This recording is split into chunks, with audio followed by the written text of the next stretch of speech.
Hello guys, करीम आप लोगों का फिर से स्वागत है। मैं हूं आसिफ। देखिए, और आज से हमारा एक कंप्यूटर कोर्स स्टार्ट हो रहा है जिसमें हम कंप्यूटर के हर टॉपिक्स के बारे में बारीकी से बात करेंगे with easy notes and easy language. तो चलिए वीडियो को स्टार्ट करते हैं। फर्स्ट टॉपिक जो हमारा आता है कंप्यूटर। अब कंप्यूटर में कितने पॉइंट्स हैं, हम 3 पॉइंट्स को कवर करेंगे। इसमें फर्स्ट पॉइंट हमारा क्या रहेगा, कंप्यूटर की डिटेल्स के बारे में, इंट्रोडक्शन एंड हिस्ट्री के बारे में बात करेंगे।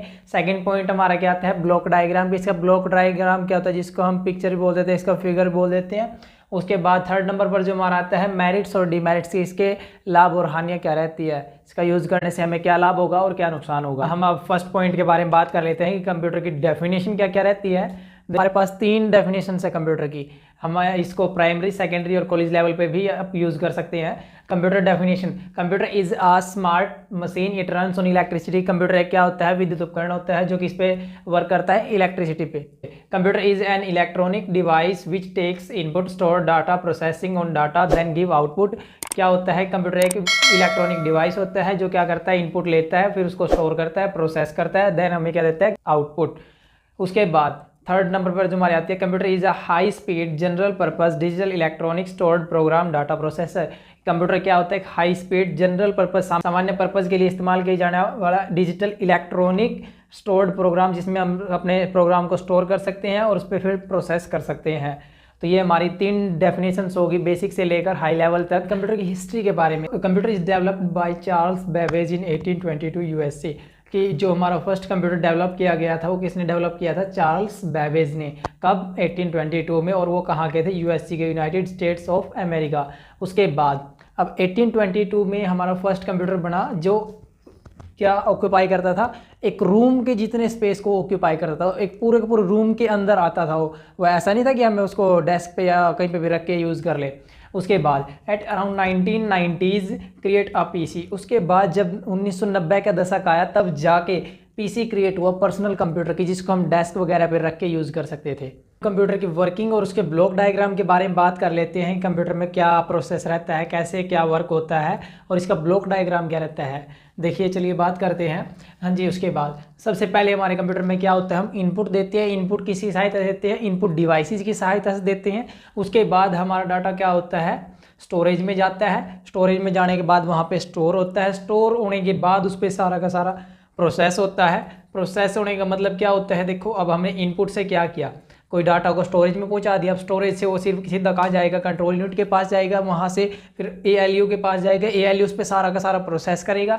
प्रोसेस करने के बाद वो स्टोरेज में से भी और यहाँ से भी डायरेक्ट आपका क्या जाएगा, रिजल्ट पहुँच जाएगा कहाँ पे, आउटपुट यूनिट के पास। आउटपुट यूनिट उनके पास क्या होता है, जैसे हमारे आउटपुट डिवाइसेज होते हैं वो हमारे डाटा को, रिजल्ट को शो करेंगे। उसके बाद देखिए ये हमारा कंप्लीट क्या रहता है, diagram of working organisation of a computer है। मेरिट्स और डिमेरिट्स है, उसमें से हम मेरिट्स को देख लेते हैं सबसे पहले। तो अब मेरिट्स हमारी क्या होती है, लाभ, कि हमारे पास कंप्यूटर के क्या क्या लाभ होते हैं, हम उसको यूज़ क्यों करते हैं, यूज़ करने के बेनिफिट्स क्या क्या मिलते हैं। देखिए स्पीड, सबसे पहले computer has a high speed. Computer के पास बहुत ही ज़्यादा हाई स्पीड होती है कि वो बड़े बड़े काम्स को, बड़े बड़े कैलकुलेशंस को सेकंड्स में कर लेता है, बट हमसे नहीं हो पाता इतना जल्दी। उसके बाद accuracy, computer give a 100% accurate result, कि जो हमारा कंप्यूटर होता है वो हमें 100% एक्यूरेट रिजल्ट देता है हमें। उसके बाद थर्ड नंबर पर आता है storage. Computer can store a lot of programs, की हमारा कंप्यूटर क्या होता है, बहुत सारे प्रोग्राम्स को इकट्ठे भी एग्जीक्यूट कर सकता है और उनको इकट्ठे स्टोर भी कर सकता है। बहुत सारे प्रोग्राम्स को स्टोर कर सकता है, जितना इंसान के माइंड में अच्छे से स्टोर नहीं हो पाता। उसके बाद फ्लेक्सिबिलिटी, फ्लेक्सिबिलिटी का मतलब क्या होता है, the ability to adapt changes, की वो हमारे जो चेंज करते हैं ना उनको आसानी से और जल्दी से अडेप्ट कर लेता है। उसके बाद डिलीजेंस, डिलीजेंस क्या होता है, repeat task without getting tired. मान लो हमें एक ही काम को 50 बार करना है तो कंप्यूटर उसको बार बार बार बार बार बार जल्दी से और आसानी से बिल्कुल एक्यूरेसी के साथ कर सकता है, बट हमसे इतना जल्दी नहीं हो पाता, हम थक जाते हैं। तो ये हमारी मेरिट्स थी। अब डिमेरिट्स को और देख लेते हैं एक बार। नो थिंकिंग, नंबर 1 पर जो हमारी डिमेरिट्स आती है, no thinking. It is completely dependent machine, की ये दूसरों पे या इसकी यूज़र पे ही डिपेंड रहती है, कभी खुद से कोई फैसले नहीं ले सकती। इसके अंदर वो एबिलिटी नहीं है कि ये खुद से कोई भी डिसीजन ले सके। उसके बाद डिपेंडेंट, कि it is only obey the orders, कि जो हम इसको ऑर्डर देंगे, जो इसका यूज़र इसको ऑर्डर देगा, ये सिर्फ और सिर्फ उसी को फॉलो करेगा, कोई कुछ भी कहता रहे उसको नहीं मानेगा। Health issues, prolonged use can lead to eye strain and headache, कि ये हमारा इससे क्या हो जाता है, अगर इसको हम ज़्यादा से ज़्यादा यूज़ कर लेते हैं तो ये हमारा क्या बन जाता है, आंखों में दर्द होने लग जाता है, सर का दर्द बनने लग जाता है, परेशान रहने लग जाते हैं। Privacy risk, computer can be vulnerable to identity theft, data breaches, कि ये क्या करता है, वल्नरेबल एक वीकनेस होती है, इसके कारण हमारे साइबर क्रिमिनल्स क्या करते हैं, हमारी आइडेंटिटी को थेफ्ट कर लेते हैं, मतलब चुरा लेते हैं। डाटा ब्रीचेज कि एक ऐसा ब्रीच बना लेते हैं जिससे हमारे डाटा को चोरी कर पाए। इसके बाद चोरी करके उसको है ना वो इलीगल एक्टिविटीज़ में यूज़ करते हैं।